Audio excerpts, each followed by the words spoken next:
স্বাগত নিউজ 24 সংবাদে আপনাদের সঙ্গে আছি সালেজুর চৌধুরী। দেখছিলেন সংবাদ শিরোনাম, চলে যাচ্ছে পুরো সংবাদে। শুরুতে জানাবো করোনা পরিস্থিতির খবর। ভয়াবহ হয়ে উঠছে দেশের করোনা পরিস্থিতি। টানা 8 দিন শতাধিক মৃত্যুর হিসেবে করোনায় প্রাণ হারিয়েছেন 1000-এর বেশি মানুষ। এর মধ্যে সোমবার একদিনে সর্বোচ্চ 164 জনের মৃত্যুর খবর জানিয়েছে স্বাস্থ্য অধিদপ্তর।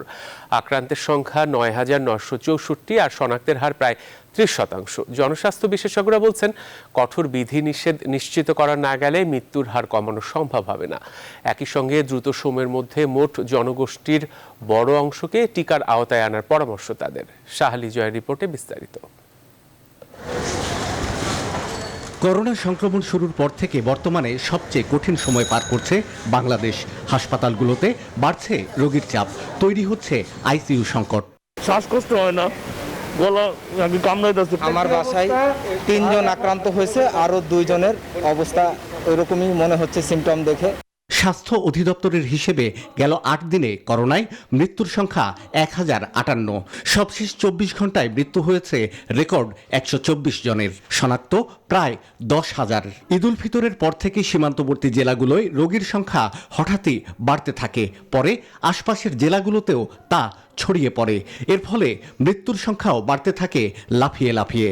আক্রান্তের সংখ্যা আর শনাক্তের হার প্রতিদিনই গড়ছে নতুন রেকর্ড। গত 20 দিনে যত রোগী আক্রান্ত হয়েছে তার 1.5, 1.6 বা 1.7 রোগী আগামী 20 দিনে মারা যাবে। তাহলে আপনি যদি হিসাব করেন গত 20 দিনে টোটাল রোগী কত হয়েছে, তাকে আপনি 20 দিয়ে ভাগ করেন এবং আপনি নিশ্চিতই সামনের দিনগুলোতে আরো মৃত্যু পাবেন। করোনা শনাক্তের সংখ্যা যত বাড়বে, মৃত্যুর সংখ্যাও তত বাড়বে, এটাই স্বাভাবিক। এ কারণে একদিকে যেমন চলমান লকডাউনকে সফল করতে হবে, মাস্ক পরা, শারীরিক দূরত্ব বজায় রাখা এবং হাত ধোয়াকে প্রাত্যহিক অভ্যাসের অন্তর্গত করতে হবে।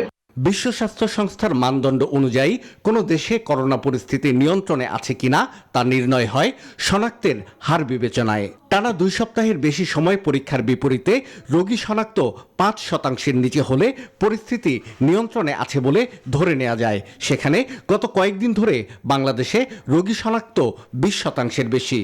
আমাদের দেশে তো সবসময় ইচ্ছা করলে অনেক কিছু করা যায় না, মানুষের জীবন শুধু চিন্তা করলে না, জীবিকাও চিন্তা করতে হয়। এইসব চিন্তা ভাবনা করে লকডাউনটা যখন আমরা সিদ্ধান্ত নিয়েছি দেওয়ার জন্য, তখন কিন্তু আমরা একটু দেরি করে ফেলেছি। এই জন্য কিন্তু এটা যখন দেখেন যে আপনি ঘরে ঘরে ছড়াই গেছে, বাট তারপরে এখন হয়তো 14 দিন না পেলে হয়তো যদি আর কিছুদিন যে হচ্ছে, ইনশাল্লাহ আমরা একটা ফল পাবো। বর্তমানে দেশের অধিকাংশ জেলা করোনার ভয়াবহতার ঝুঁকিতে।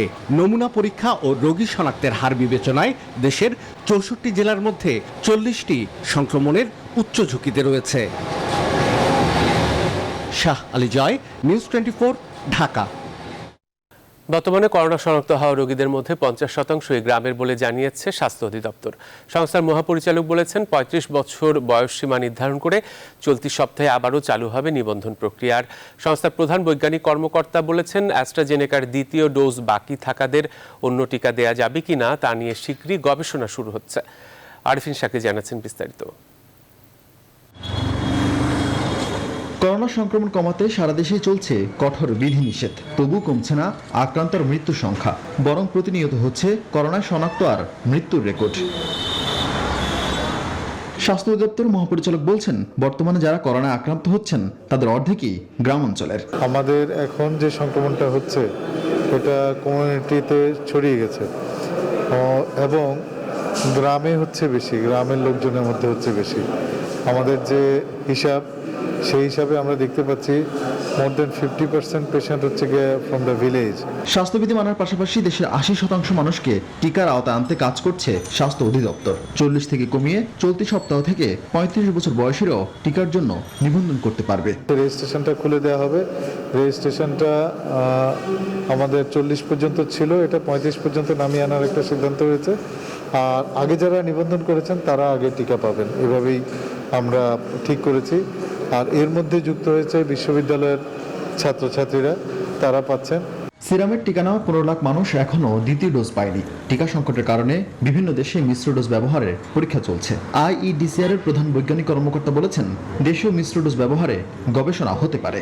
আমরা বাংলাদেশে হয়তো এই গবেষণাটা করব, করার পরে যদি প্রমাণিত হয় যে বাংলাদেশের মানুষও এটা প্রয়োগ করা যায়, ডেফিনেটলি সেটা তো আসলে আমাদের আরেকটা এভিনিউ খুলবে, উইন্ডো খুলবে। সো আমরা সেটা ব্যবহার করতে পারবো। বিশেষ করে আমরা এখন যে অ্যাস্ট্রাজেনিকার সেকেন্ড ডোজ নিয়ে যে ঝামেলায় পড়েছি, তাহলে এই ঝামেলাটা থাকবে না। জাতীয় টিকা পরামর্শ কমিটির সদস্য বেনজির আহমেদ বলেছেন, ভারতে আগের থেকে করোনা পরিস্থিতি উন্নতি হয় আগস্টে সিরামের টিকা পাওয়ার সম্ভাবনা রয়েছে। জুলাই মাস না হলেও আগস্ট মাসে আমরা হয়তো পাবো, জুলাইয়ের শেষ দিকেও হতে পারে, উড়িয়ে দেওয়া যায় না। তবে এই ক্ষেত্রে আমি যেটা আগেও বলেছি, আমাদের মাননীয় প্রধানমন্ত্রীকেই এই উদ্যোগটা নিতে হবে। আরিফিন শাকিল, নিউজ 24, ঢাকা। মডার্না এবং সিনোফার্মের টিকা দিয়ে দেশ জুড়ে গণটিকাদান কর্মসূচি ও বৃহস্পতিবার থেকে বন্ধ থাকা নিবন্ধনও শুরু হচ্ছে বলে জানিয়েছে স্বাস্থ্য অধিদপ্তর। এবারে টিকাদান কর্মসূচিতে মডার্না এবং সিনোফার্মা টিকা দেওয়ার ক্ষেত্রে বেশ কিছু নতুন সিদ্ধান্ত নিয়েছে ভ্যাকসিন ডিপ্লোম্যাটিক কমিটি। সোমবার কমিটির সদস্য সচিব ডাক্তার শামসুল হক বলেন, যুক্তরাষ্ট্র থেকে আসা কোভ্যাক্স সুবিধা পাওয়া মডার্নার টিকা দেওয়া হবে দেশের 12টি সিটি কর্পোরেশন এলাকায়, আর চীন থেকে কেনা সিনোফার্মা দেওয়া হবে জেলা উপজেলা পর্যায়ে। এই সময় তিনি বলেন, 7 ফেব্রুয়ারি থেকে করোনার টিকাদান কর্মসূচি শুরু হয়, কিন্তু মাঝে কিছুদিন স্বল্পতার কারণে টিকাদান কার্যক্রম বন্ধ থাকে। কিন্তু মডার্না ও সিনোফার্মের 45 লাখ টিকা আসায় আবার টিকাদান কর্মসূচি শুরু হচ্ছে। দেশব্যাপী ঘোষিত কঠোর লকডাউন আরও 1 সপ্তাহ বাড়ানো হয়েছে। মন্ত্রিপরিষদের প্রজ্ঞাপনে পূর্ব ঘোষিত বিধিনিষেধই বহাল থাকছে। এদিকে লকডাউনের 5ম দিনে যানজট দেখে নগরবাসী। কোনো সড়কে আইন শৃঙ্খলা বাহিনীকে হিমশিমও খেতে হয়েছে যানজট নিয়ন্ত্রণে। বৃদ্ধি পেয়েছে সাধারণ মানুষের আনাগোনাও। আইন প্রয়োগকারী সংস্থাগুলো বলছে, রাস্তায় মানুষ বাড়লেও অধিকাংশ জরুরি প্রয়োজনে বের হয়েছেন। স্বাস্থ্য বিষয়ে সচেতনতা বৃদ্ধি পেয়েছে বলেও দাবি করেছেন তারা। তৌফিক মাহমুদ মুন্নার প্রতিবেদনে বিস্তারিত। করোনা মহামারীর প্রকোপ কমাতে সরকার ঘোষিত কঠোর লকডাউনে এর দৃশ্য রাজধানীর। সোমবার সকাল থেকেই রাজধানীর রাজপথে দেখা যায় বাড়তি যানবাহন। বেলা বাড়ার সঙ্গে সঙ্গেই বাড়তে থাকে এর সংখ্যাও। ব্যাংকপাড়া খ্যাত মতিঝিল দৈনিক বাংলা এলাকায় ছিল যানজট, কারণ 4 দিন বন্ধ থাকার পর খুলেছে ব্যাংক, তবে কমেছে কর্মঘণ্টা। সীমিত দুপুর পর্যন্ত হাফ টাইম, যার জন্য আসছি। দেখতেছি গত 4-5 দিন লকডাউনের আজকে লকডাউন অনুভব করলাম আর কি। আজকের লকডাউন একটু ডিলে ডালা। এভাবে হয় নাকি? সবাইটা খোলা রাখছে, বড় লোকেরটা বন্ধ খোলা রাখছে, ডালা ভাবে চলতে আছে গাড়ি। তবে অন্যান্য দিনের মতোই আইন শৃঙ্খলা বাহিনীর সদস্যদের তৎপরতা ছিল চোখে পড়ার মতো। উপযুক্ত কারণ ব্যতীত কাউকেই যাওয়ার অনুমতি মিলছে না। ওই যে লেভেল তৈরি করি, গার্মেন্টের লেভেল তৈরি করি। নবাবপুর যাবো, আপনি নবাবপুরে বেল আনবো। আমি আমার বাসা থেকে যাচ্ছি। ওইখানে আমার আছে, আমার আরেকটা বাসা। যামু আইটা রিকশা যাবো, একটু যাইতে বইয়ে থেকে খামু কি। আইন প্রয়োগকারী সংস্থাগুলো বলছে, মানুষের আনাগোনা বৃদ্ধি পেলেও সবাই যুক্তিসঙ্গত কারণেই ঘর থেকে বের হচ্ছেন। মানুষের মধ্যেও সচেতনতা বৃদ্ধি পেয়েছে। গতকালের তুলনায় আজকে গাড়ির সংখ্যা অনেক বেড়েছে, কারণ আজকে ব্যাংক এবং ব্যাংক, বিমা, স্টক এক্সচেঞ্জের গাড়িগুলো বের হয়েছে। অপ্রয়োজনে একটু বের হচ্ছে মানুষ, বাট আমরা চেষ্টা করছি সচেতন করার। তারা কথা শুনছে, বাট ভুল করে ফেলেছে আর কি। করোনা নিয়ন্ত্রণে চলমান কঠোর লকডাউন 14 জুলাই পর্যন্ত বাড়িয়েছে সরকার। মন্ত্রিপরিষদ বিভাগ জানিয়েছে, আগের সব বিধিনিষেধই কার্যকর থাকবে। সর্বাত্মক লকডাউনের 5ম দিনে যানজটের দেখা মিলল রাজধানীতে। যারা বের হয়েছেন তারা বলছেন ব্যক্তিগত প্রয়োজনে তারা বের হয়েছেন, তবে আইন শৃঙ্খলা বাহিনীর সদস্যরা বলছেন তাদের চেকপোস্ট নিয়মিত অব্যাহত রয়েছে। তৌফিক মাহমুদ মুন্না, নিউজ 24, ঢাকা। রসালো আমের সাথে কূটনীতি শব্দটি জুড়ে আলোচনায় এখন বাংলাদেশের আম কূটনীতি। বিশেষ করে ভারতের প্রধানমন্ত্রী নরেন্দ্র মোদী পশ্চিমবঙ্গের মুখ্যমন্ত্রী মমতা ব্যানার্জিকে আম পাঠানোর মধ্যে কূটনীতির সুবাতাস পাচ্ছেন অনেকে। যদিও এটিকে অনেকটা রুটিন ওয়ার্ক হিসেবেই দেখছেন বাংলাদেশে নিযুক্ত ভারতের সাবেক হাই কমিশনার পিনাক রঞ্জন চক্রবর্তী। আর পররাষ্ট্রমন্ত্রী মোমেন বলেছেন, প্রতিবেশী বন্ধুর সাথে রসালো আমের স্বাদ ভাগাভাগি করতেই এই উদ্যোগ। আরও জানাচ্ছেন লাকমিনা জেসমিন সুমা। বাংলাদেশের আম ইউরোপ আমেরিকা জুড়ে যার একচেটিয়া সুনাম। শুধু রপ্তানি বাণিজ্য না, বন্ধুত্বের বার্তা নিয়ে বাংলাদেশের আম এখন প্রতিবেশী দেশের ঘরেও। সোমবার ভারতের প্রধানমন্ত্রী নরেন্দ্র মোদী ও পশ্চিমবঙ্গের মুখ্যমন্ত্রী মমতা বন্দ্যোপাধ্যায়কে 65 মণ আম পাঠিয়েছেন প্রধানমন্ত্রী শেখ হাসিনা। প্রতিবেশীকে আম কিংবা ইলিশ পাঠিয়ে আতিথেয়তার রীতি এবারই প্রথম না। তবুও করোনাকালে প্রতিবেশীর কাছ থেকে টিকা না পাওয়া নিয়ে যখন সমালোচনা, তখন পাল্টা আম পাঠানোকে ইতিবাচক হিসেবেই দেখছেন অনেকে। বিষয়টি দুদেশের পত্রপত্রিকায়ও প্রচার পেয়েছে বেশ। ভারতের সাবেক হাই কমিশনারের মতে বিশ্ববাজারে বাংলাদেশের আমের প্রচারও হচ্ছে এতে।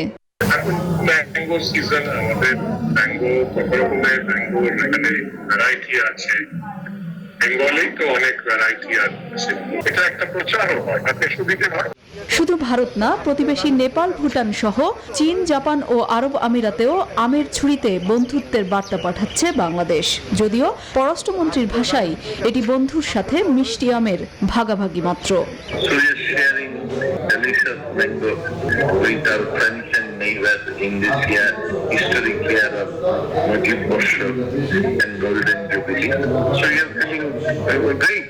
কেউ কেউ মনে করছেন এবার আমের ফলন বেশি, কিন্তু লকডাউনে ক্রেতা কম, তাই আম চাষিদের ক্ষতি পুষিয়ে দিতে সরকার আম কিনে বিদেশে পাঠাচ্ছে। লাকমিনা জেসমিন, সোমা, নিউজ 24, ঢাকা। অভিবাসী কর্মীদের রেমিটেন্স যোদ্ধা বলা হলেও বাস্তবে তাদেরকে সেভাবে বিবেচনা করা হচ্ছে না বলে মন্তব্য করেছেন অভিবাসন বিশ্লেষকরা। ভ্যাকসিন পাওয়া সহ কর্মীরা নানা রকম সংকটের মধ্যে আছেন বলেও অভিমত তাদের। সোমবার বেসরকারি উন্নয়ন সংস্থা ওয়ারবি ডেভেলপমেন্ট ফাউন্ডেশনের আয়োজনে এক ভার্চুয়াল সভায় তারা এমন অভিমত তুলে ধরেন।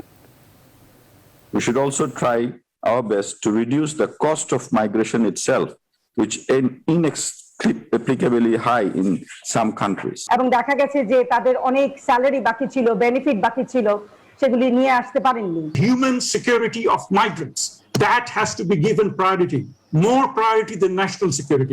এই কোভিডের মধ্যে গাড়ি চলে না, মাইগ্রেন্ট ওয়ার্কার একটা টিকেটের জন্য দৌড়াচ্ছে, ভ্যাকসিন কোথায় পাবে বলতে পারে না। আমরা রেমিটেন্স নিয়ে অনেক কথা বলি, কিন্তু যারা রেমিটেন্সটা আনে এবং যাদের জন্য আনে তাদের জন্য বিন্দু মাত্র কোনো দরদ আমাদের নাই। রাজধানীর হাতিরঝিল এলাকা থেকে টিকটক হৃদয় বাবুর অন্যতম সহযোগী ও মগবাজারে চিহ্নিত সন্ত্রাসী অনিক হাসান, হিরো অনিক সহ 5 জনকে গ্রেফতার করেছে র্যাব। অভিযানে বিদেশি অস্ত্র, গুলি ও মাদক উদ্ধার করা হয়। প্রাথমিক জিজ্ঞাসাবাদে তাদের কাছ থেকে মাদক সিন্ডিকেটের তথ্য পাওয়া গেছে। সোমবার কারওয়ান বাজারে র্যাবের মিডিয়া সেন্টারের ব্রিফিংয়ে এসব তথ্য জানানো হয়েছে। এতে বলা হয়, হত্যা, মাদক সহ অনিকের বিরুদ্ধে 9টি মামলা হয়েছে। তাদের গ্রুপের সদস্য 20 থেকে 25 জন কিশোর বয়স থেকে বিভিন্ন অপরাধের সঙ্গে জড়িত ছিল তারা। হিরো অনিক গ্রুপ এই যারা হাতিরঝিল এলাকায় বিভিন্ন সময় ঘুরতে যায় বা তারা যারা টিকটক করার জন্য যায়, তাদেরকে বিভিন্নভাবে ব্ল্যাকমেইল করে, তাদের উপরে বিভিন্ন সময় ভয়ভীতি প্রদর্শন করে, ছিনতাই কার্য পরিকল্পনা করে এবং তারা বিভিন্ন সময় চাঁদাবাজি করে। মাদক সরবরাহ ও টিকটক হৃদয় বাবুকে বিভিন্ন সময় সন্ত্রাসী কায়দায় সে বিভিন্ন কার্যক্রম করাতে সে সহযোগিতা প্রদান করেছে। সামাজিক যোগাযোগ মাধ্যমের অনিয়ন্ত্রিত ব্যবহার নানান সামাজিক অপরাধের জন্ম দিচ্ছে। মাদক ব্যবসায়ীরাও এখন ফেসবুক কিংবা হোয়াটসঅ্যাপে অর্ডার নিয়ে হোম ডেলিভারি সিস্টেমে মাদক পৌঁছে দিচ্ছে। বিশ্লেষকরা বলছেন, অনলাইনে গেমস শিশু কিশোরদের মধ্যে সহিংসতা ছড়াচ্ছে, আর উগ্রবাদী গোষ্ঠীরাও সাইবার ওয়ার্ল্ডে ছড়াচ্ছে জঙ্গি মতবাদ। কর্তৃপক্ষ বলছে, গুজব অপপ্রচার রোধে আসছে নতুন আইন। বিস্তারিত আশিকুর রহমান শ্রাবণের প্রতিবেদনে। যুগ ডিজিটাল, তাই হাতে হাতে স্মার্টফোন, ইন্টারনেট আর বাসায় ব্রডব্যান্ড লাইন। এর সুফল যেমন আছে, তেমনি আছে অনিয়ন্ত্রিত ব্যবহারের ভয়াবহ বাস্তবতা। সাম্প্রতিক সময়ের উদাহরণ বলছে, টিকটক লাইকির ফাঁদে হচ্ছে নারী পাচার। মাদক ব্যবসায়ীরা অনলাইন প্ল্যাটফর্মে মাদকের হাট বাজার খুলেছে। প্রশ্ন হলো, ইন্টারনেটের ভালো মন্দ সম্পর্কে কতটুকু সচেতনতা আছে সমাজে?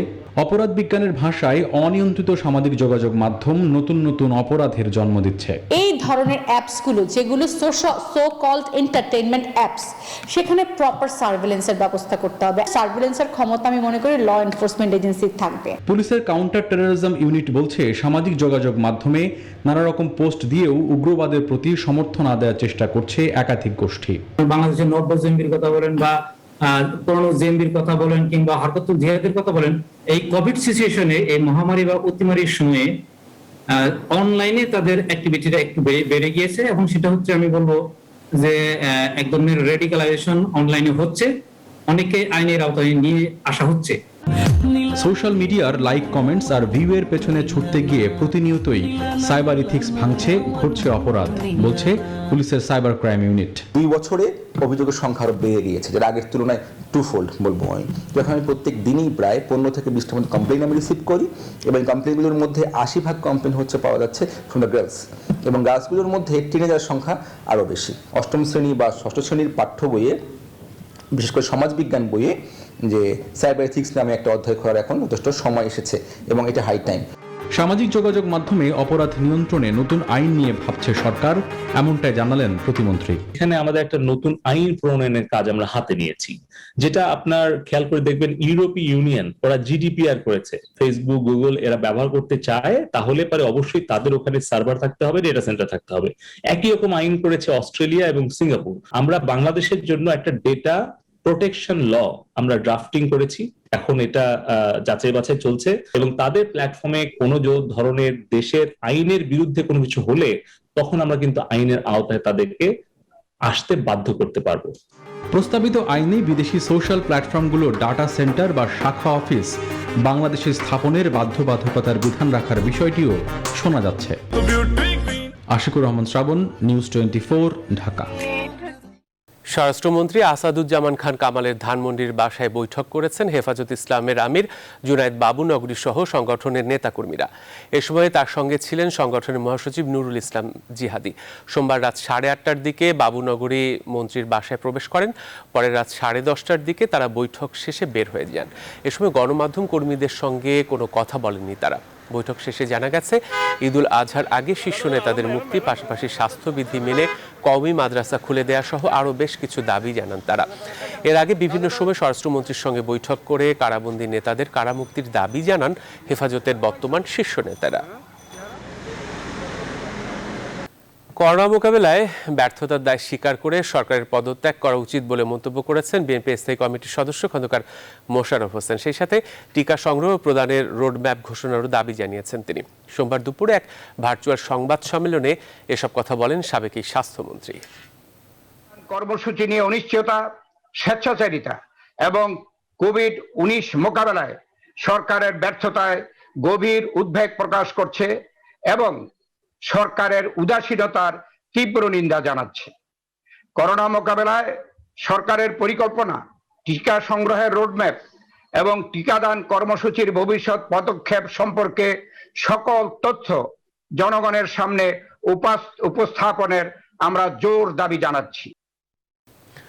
স্বাস্থ্য মন্ত্রণালয়ের ব্যর্থতায় ভয়াবহ ভবিষ্যতের দিকে যাচ্ছে করোনা পরিস্থিতি, এমন মন্তব্য করেছেন জাতীয় পার্টির চেয়ারম্যান ও বিরোধী দলীয় উপনেতা গোলাম মোহাম্মদ কাদের। সোমবার এক ভিডিও বার্তায় তিনি জানান, 1 বছর আগে প্রধানমন্ত্রী সকল জেলায় আইসিইউ স্থাপনের নির্দেশনা দিয়েছিল, কিন্তু ব্যর্থ হয়েছে স্বাস্থ্য মন্ত্রণালয়। ডক্টর বলেছে, রোগী বাড়লে অক্সিজেন সরবরাহ চ্যালেঞ্জ হয়ে দাঁড়াতে পারে। পরিস্থিতি আরও খারাপ হলে আইসিইউ এর জন্য হাহাকার উঠবে, সংখ্যাজনক হারে বেড়ে যেতে পারে মৃত্যুর হার। স্বাস্থ্য মন্ত্রণালয়ের ব্যর্থতায় ভয়াবহ ভবিষ্যতের দিকে করোনা পরিস্থিতি। তাই যত দ্রুত সম্ভব সকল জেলায় আইসিইউ স্থাপন এবং পর্যাপ্ত অক্সিজেন সহায়তা নিশ্চিত করতে কার্যকর উদ্যোগ নিতে হবে। দেশের জন্য সর্বোচ্চ অগ্রাধিকার দিয়ে ভ্যাকসিন সংগ্রহ দেশের জনগণের প্রতি শেখ হাসিনা সরকারের কমিটমেন্টের সুস্পষ্ট প্রতিফলন। আওয়ামী লীগের সাধারণ সম্পাদক ওবায়দুল কাদের সোমবার সকালে তার সরকারি বাসভবনে ব্রিফিংকালে একথা বলেন। দেশের অক্সিজেনে কোনো সংকট নেই বলেও দাবি করেন ওবায়দুল কাদের। প্রকৃতপক্ষে কোনো সংকট নেই, হয়তো কোথাও কোথাও সমন্বয়ের অভাব হতে পারে, কারণ করোনা আজকে ডেল্টা ভ্যারিয়েন্ট যে বিধ্বংসী রূপ নিয়েছে, তাতে বাংলাদেশের সব এলাকাই আক্রান্ত।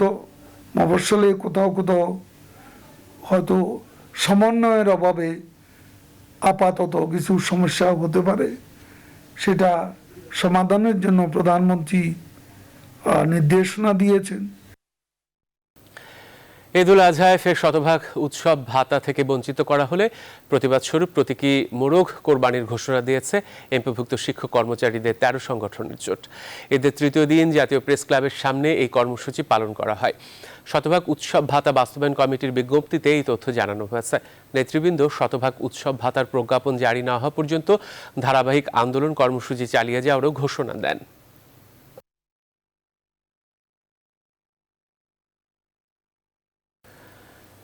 করোনায় বন্দী দেশের শিক্ষা ব্যবস্থা চলছে সিদ্ধান্তহীন অপেক্ষা।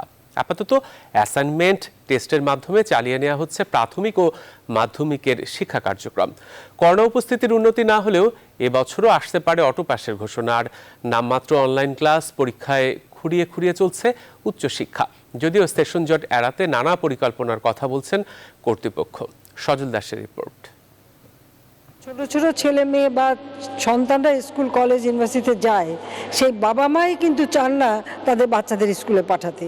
সংসদে প্রধানমন্ত্রীর বক্তব্যে স্পষ্ট, সহসা খুলছে না শিক্ষা প্রতিষ্ঠান। কোনোভাবেই শিক্ষার্থীদের স্বাস্থ্য ঝুঁকিতে ফেলতে চায় না সরকার। বর্তমানে অ্যাসাইনমেন্ট মূল্যায়নের মাধ্যমে কোনো মতে চালিয়ে নেওয়া হচ্ছে থমকে থাকা শিক্ষা কার্যক্রম। ইতিমধ্যে অ্যাক্টিভিটি শিট অন্তর্বর্তীকালীন যে পাঠ পরিকল্পনা একটা তৈরি করা হয়েছে, সেই মোতাবেক আমরা অলরেডি পাঠিয়ে দিয়েছি। এই ওয়ার্কশিটগুলো আমরা একটা নির্দিষ্ট সময়ের মধ্যে বিদ্যালয়ে ফেরত আনবো এবং বিদ্যালয়ের শিক্ষকগণ শিক্ষার্থীদের কাছ থেকে প্রাপ্ত ওয়ার্কশিট মূল্যায়ন করে রেজিস্টার্ড সংরক্ষণ করবেন। এসএসসি, এইচএসসি বিষয়েও এখনও সিদ্ধান্তহীনতায় মন্ত্রণালয়। মাধ্যমিক ও উচ্চশিক্ষা অধিদপ্তরের মহাপরিচালক বলছেন, পরিস্থিতি বিবেচনায় আসতে পারে যে কোনো সিদ্ধান্ত। চূড়ান্ত তো সিদ্ধান্ত এখনো মন্ত্রী মহোদয় আমাদেরকে দেননি, ফলে সেই বিষয়ে এখন চূড়ান্ত কোনো কথা বলা এখনো সম্ভব না। সেই ক্ষেত্রে আমাদের যে আগে মন্ত্রী মহোদয় যে ঘোষণা দিয়েছিলেন, এসএসসি পরীক্ষার্থীরা 60 দিন ক্লাস করে তারপর পরীক্ষা দেবে এবং এইচএসসি পরীক্ষার্থীরা 84 দিন ক্লাস করে তারপর পরীক্ষা দেবে। এদিকে সেশন জটের শঙ্কায় দেশের উচ্চশিক্ষা। যদিও জট এড়াতে নানা পরিকল্পনার কথা বলছে বিশ্ববিদ্যালয় প্রশাসন। প্রকৃতির বৈরী পরিবেশের মধ্যে এই যে কোভিড-19 এর মধ্যে আমরা আছি, সেটা সেশন জট হবে। তবে আমাদের 2 দিন ছুটি, সেই ছুটির সময়টা আমরা ছেলে মেয়েদের জন্য দিব। আমরা একটু সিলেবাসটাকে এই সংক্ষিপ্ত করে এনে ঠিক সময় যদি রেজাল্ট দিতে পারি, আমরা ক্লাস দিতে পারি, আমরা একটু পরীক্ষাগুলো বেশি বেশি একদিনে একটা পরীক্ষা হইতে হবে, একদিনে 2-3টা পরীক্ষা নিতে পারি। এইভাবে আমাদের সাধ্যমতো আমরা চেষ্টা করব। বিশ্ব স্বাস্থ্য সংস্থার গাইডলাইন অনুযায়ী সংক্রমণের হার 5% নিচে এলে স্বাভাবিক হতে পারে শিক্ষা কার্যক্রম। তবে করোনার ভয়াবহতায় শিক্ষার্থীদের অপেক্ষার প্রহর ক্রমশই দীর্ঘ থেকে দীর্ঘতর হচ্ছে। সজল দাস, নিউজ 24, ঢাকা। মহামারীকে মোকাবেলা করেই পথ চলতে হবে বলে মনে করছেন বিশ্ব নেতারা। ব্রিটিশ প্রধানমন্ত্রী বরিস জনসন বলেছেন, করোনা ভাইরাসকে সঙ্গী করেই বাঁচতে হবে। আর সবাইকে টিকা নেওয়ার পরামর্শ দিয়েছে। ভাইরাস নিয়ন্ত্রণের উৎসব করছেন মার্কিন প্রেসিডেন্ট জো বাইডেন। অতিমারীকে মোকাবেলায় টিকার উপর আস্থা রেখেছেন ভারতের প্রধানমন্ত্রী নরেন্দ্র মোদী। বিস্তারিত জানাচ্ছেন আসমা তুলি। মহামারী করোনার প্রকোপ শুরু হয় 2019-এর ডিসেম্বরে চীনে। এর পরের কাহিনী সবারই জানা। পুরো বিশ্বকে গ্রাস করেছে এ ভাইরাস। অদৃশ্য এ ভাইরাসের দাপট যেমন বেড়েছে, তেমনি বেড়েছে করোনা নিয়ন্ত্রণে গোটা বিশ্বের তোড়জোড়। শেষমেশ করোনা প্রতিরোধে মোটামুটি ভ্যাকসিনকে রক্ষা কবচ হিসেবে ধরে নেওয়া হয়েছে। যুক্তরাষ্ট্রের প্রেসিডেন্ট জো বাইডেন মার্কিনীদের টিকা নেওয়ার পরামর্শের পাশাপাশি দিচ্ছেন নানা প্রণোদনা। এমনকি রোববার স্বাধীনতা দিবসে করোনাকে হারানোর উৎসব হিসেবে পালন করেছেন তিনি। করোনা পরাজিত হয়নি, বরং নতুন নতুন রূপে আবির্ভূত হচ্ছে। তাই এটি প্রতিরোধের সবচেয়ে ভালো উপায় হচ্ছে টিকা। তাই সবাই টিকা নিয়ে নিজের পরিবার ও দেশকে সুরক্ষিত রাখুন। আর ব্রিটিশ প্রধানমন্ত্রী বরিস জনসন তো মেনেই নিয়েছেন, মহামারী এই ভাইরাস সহসা যাচ্ছে না, একে মোকাবেলা করেই পথ চলতে হবে। এর জন্য টিকা নিয়ে দেশের অর্থনীতি সচল রাখার তাগিদ দিয়েছেন তিনি। তুলে নিয়েছেন লকডাউন। করোনা মহামারীকে একেবারে নির্মূল করা সহজে সম্ভব নয়, এটা পরোক্ষভাবে মেনে নিয়েছেন ভারতের প্রধানমন্ত্রী নরেন্দ্র মোদীও। এর জন্য ভারতের ভ্যাকসিনেশনের উপর জোর দিয়েছেন তিনি। এমনকি করোনার তৃতীয় ঢেউয়ের কথা মাথায় রেখে শিশু স্বাস্থ্যের জন্য 15,000 কোটি টাকা বরাদ্দ দিয়েছেন। আসমা তুলি, নিউজ 24। বরিশালের উজিরপুর থানায় রিমান্ডে নিয়ে নারী আসামিকে শারীরিক ও যৌন নির্যাতনের অভিযোগে অভিযুক্ত পুলিশ কর্মকর্তাদের বিরুদ্ধে দায়ের করা হয়েছে বিভাগীয় মামলা। এ ঘটনায় ওই নারীও বাদী হয়ে প্রত্যাহার হওয়া 2 পুলিশ কর্মকর্তা সহ 5 জনের বিরুদ্ধে মামলা করেছেন। বরিশাল থেকে রাহাত খানের তথ্যচিত্র নিয়ে ডেস্ক রিপোর্ট। বরিশালের উজিরপুর থানায় নারী আসামিকে যৌন ও শারীরিক নির্যাতনের ঘটনায় সোমবার উজিরপুর থানা অফিসার ইনচার্জ জিয়াউল আহসান এবং পরিদর্শক মোহাম্মদ মাইনুল হোসেনকে জেলা পুলিশ লাইনে প্রত্যাহার করা হয়। একই সাথে ওই 2 কর্মকর্তা সহ 5 জনের বিরুদ্ধে মামলা করেন নির্যাতিতা ওই নারী। এরই মধ্যে এই ঘটনায় গঠন করা হয়েছে 2টি তদন্ত কমিটিও। তদন্ত কমিটির প্রতিবেদন অনুসারে অপর 3 জনকে শনাক্ত করে তাদের এই মামলার আসামি করার কথা জানিয়েছেন রেঞ্জ ডিআইজি। 2 জন কর্মকর্তা যারা জড়িত ছিলেন বা জড়িত অভিযোগ পাওয়া যাচ্ছে বা সন্দিগ্ধ, ওসি পুলিশ আমাদের উজিরপুর থানা এবং ইন্সপেক্টর তদন্ত উজিরপুর থানা 2 জনকে লাইনে প্রত্যাহার করা হয়েছে। অভিযুক্ত 2 পুলিশ কর্মকর্তা প্রত্যাহারের ঘটনাকে স্বাগত জানিয়ে পুরো ঘটনার সুষ্ঠু তদন্তের দাবি জানিয়েছেন বাদীপক্ষের আইনজীবী সহ সুশীল সমাজের প্রতিনিধিরা। 2 জন কর্মকর্তাকে প্রত্যাহার করা হয়েছে এবং এই ঘটনার পরে মোকদ্দমা দায়ের করা হয়েছে, নিঃসন্দেহে ইতিবাচক। বাংলাদেশ মহিলা পরিষদ এবং আমার পক্ষ থেকে এই ঘটনার তীব্র নিন্দা করছি এবং প্রতিবাদ করছি। গেল 26 জুন বরিশালের উজিরপুর উপজেলার জামবাড়ি এলাকায় এক ব্যক্তির রহস্যজনক মৃত্যুর ঘটনায় দায়ের হওয়া মামলায় আসামি করা হয় ভুক্তভোগী ওই নারীকে। পরবর্তীতে রিমান্ডে জিজ্ঞাসাবাদের নামে ওই নারী আসামিকে শারীরিক ও যৌন নির্যাতনের অভিযোগ উঠে উজিরপুর থানা পুলিশের বিরুদ্ধে। Desk report, news 24। কয়েকদিনের ভারী বর্ষণ আর উজান থেকে নেমে আসা ঢলে দেশের অনেক স্থানেই বন্যা ঝুঁকি বেড়েছে। ফেনী ও শেরপুরে পানি নেমে গেলেও বন্যা পরিস্থিতি অপরিবর্তিত রয়েছে উত্তরাঞ্চলের জেলাগুলোই। অনেক স্থানে শুরু হয়েছে নদী ভাঙনও। আবহাওয়া অফিস ও বন্যা পূর্বাভাস কেন্দ্র বলছে ভারী বর্ষণের কারণে আগামী সপ্তাহে নতুন করে প্লাবিত হতে পারে বিভিন্ন অঞ্চল। জেলা প্রতিনিধিদের সাথে নিয়ে আরও জানাচ্ছেন মাহমুদুল হাসান।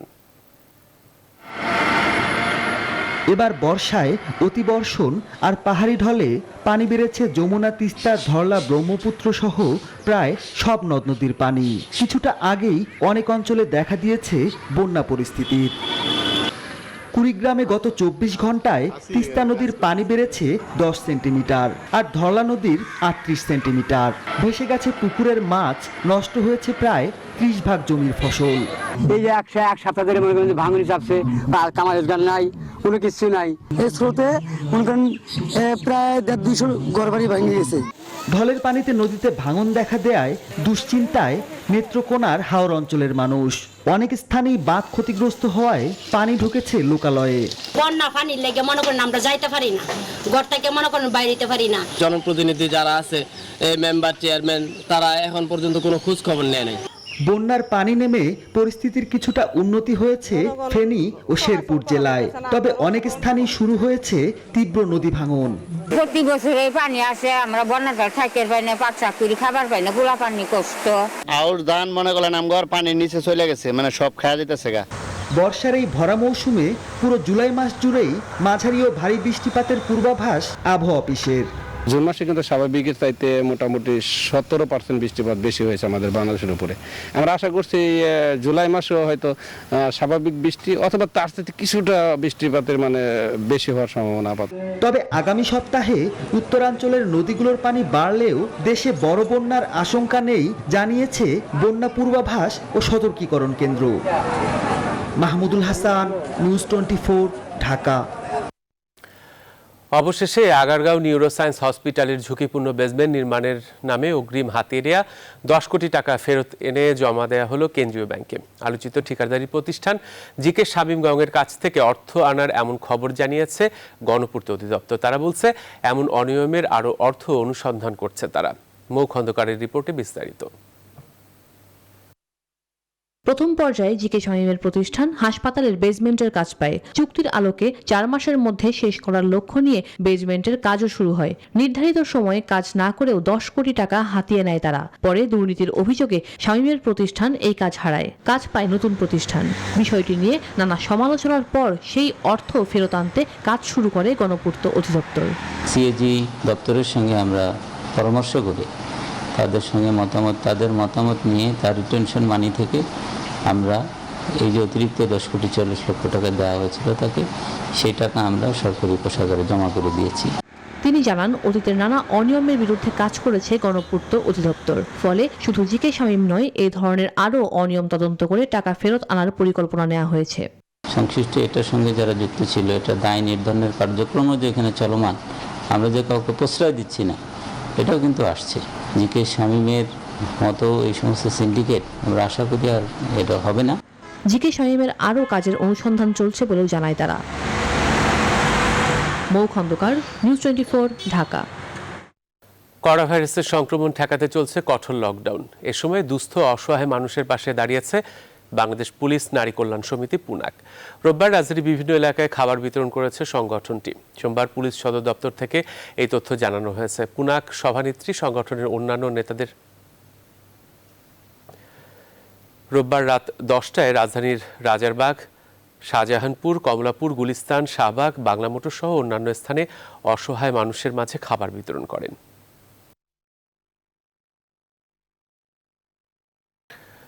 রাজধানী সহ সারা দেশে ট্রাকে পণ্য বিক্রি শুরু করেছে সরকারি বিপণন সংস্থা trading corporation of Bangladesh, TCB. সোমবার থেকে করোনা মহামারীর এই সময়ে নিম্ন আয়ের মানুষের সুবিধার্থে স্বল্প মূল্যের এসব পণ্য বিক্রি শুরু হয়েছে। টিসিবি ডিলারদের মাধ্যমে ভ্রাম্যমাণ ট্রাকে এসব পণ্য বিক্রি করা হচ্ছে। ভোক্তা পর্যায়ে প্রতি কেজি ও মসুর ডাল 55 টাকা করে ও 5 লিটারের বোতলজাত সয়াবিন তেল 500 টাকা দরে বিক্রি করা হচ্ছে। সামাজিক দূরত্ব মেনে এসব পণ্য কেনার কথা থাকলেও তা মানছেন না ক্রেতারা। স্বল্প মূল্যে পণ্য বিক্রির এই কার্যক্রম চলবে আগামী 29 জুলাই পর্যন্ত।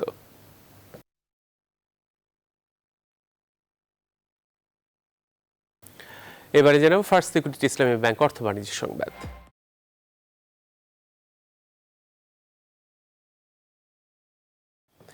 করোনার মধ্যেও রেকর্ড প্রবাসী আয় এসেছে সদ্য শেষ হওয়া অর্থ বছরে। 2020-21 অর্থ বছর শেষে 2,477 কোটি 77 লাখ মার্কিন ডলার রেমিটেন্স পাঠিয়েছে প্রবাসীরা, যা টাকার হিসেবে 2,10,610 কোটি টাকারও বেশি। সোমবার বাংলাদেশ ব্যাংকের প্রকাশিত প্রতিবেদনে এইসব তথ্য জানানো হয়েছে। অর্থ বছরের ব্যবধানে রেমিটেন্স আদায়ের প্রবৃদ্ধি হয়েছে 36%। বাংলাদেশ ব্যাংকের প্রতিবেদন বলছে, অর্থ বছরের শেষ মাস জুনে প্রবাসীরা 194 কোটি মার্কিন ডলার রেমিটেন্স দেশে পাঠিয়েছে, যা পুরো অর্থ বছরের মধ্যে সবচেয়ে বেশি। অর্থ বছরের হিসেবে দেশের ইতিহাসে সর্বোচ্চ রেমিটেন্সও এসেছে বিদায়ী এই অর্থ বছরে।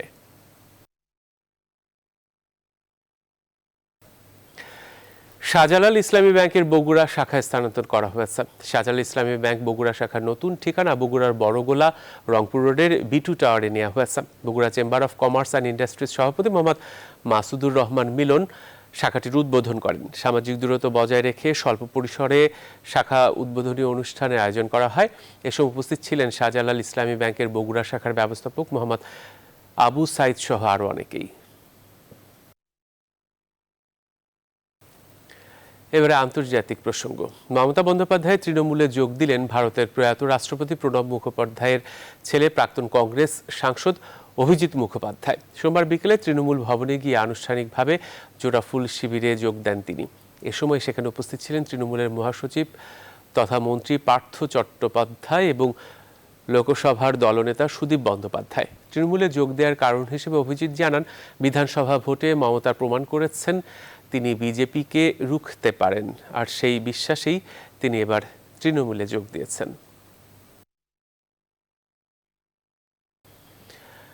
ভয়াবহ দাবানলে পুড়ছে সাইপ্রাস। দাবানলে রোববার পর্যন্ত 4 জন মারা গেছেন।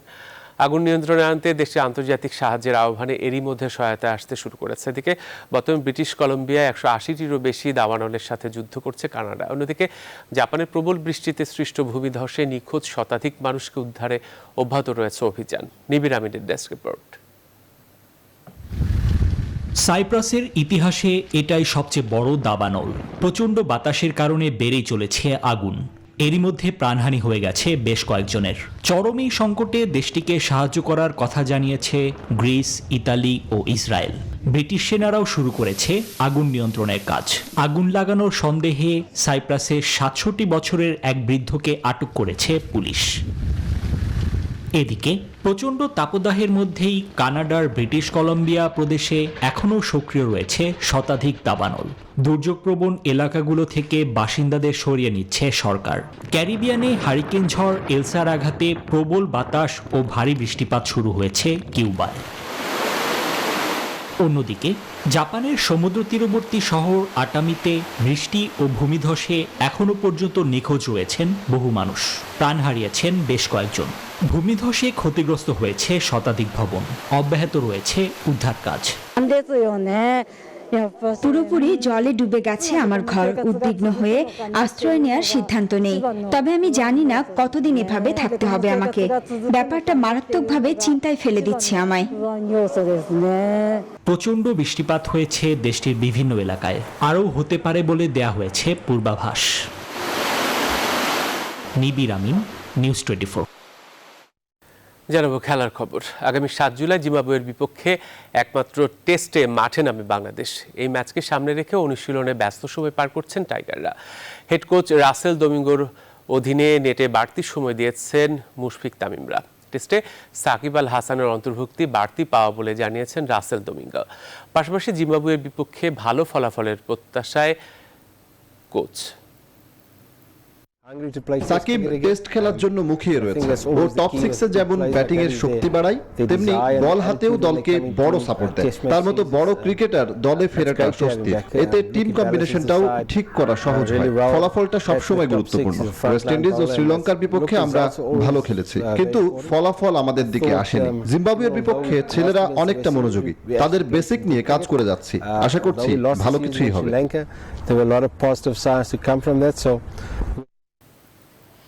কোপা আমেরিকার প্রথম সেমিফাইনালে মুখোমুখি ডিফেন্ডিং চ্যাম্পিয়ন ব্রাজিল। প্রতিপক্ষ গেল আসরের ফাইনালিস্ট পেরু।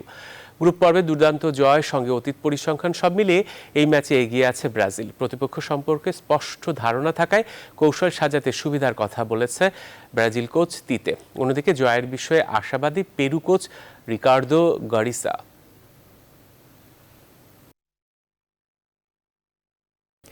এএফসি কাপে নিজেদের ডি গ্রুপের খেলার আয়োজক হওয়ার জন্য এএফসির কাছে আবেদন করেছে বাংলাদেশের প্রতিনিধি বসুন্ধরা কিংস। আবেদনের শেষ দিনে সকালে নিজেদের পরিকল্পনা লিখিত আকারে জমা দিয়েছে বসুন্ধরা ক্লাবটি। ভেন্যু হিসেবে তারা বেছে নিয়েছে সিলেট জেলা স্টেডিয়ামকে।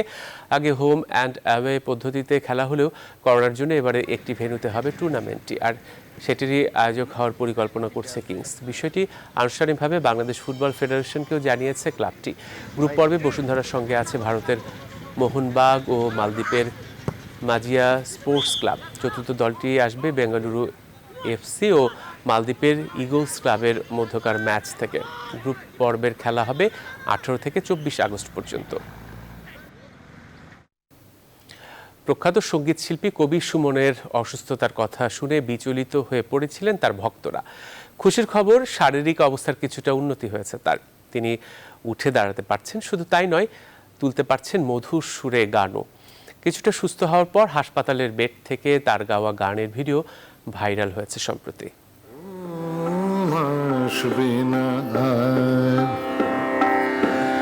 সারা আকাশ আজ এমন ঝলমলে, প্রতিটি তারাজ তোমার কথা বলে, ঘুম আসবে না আজ।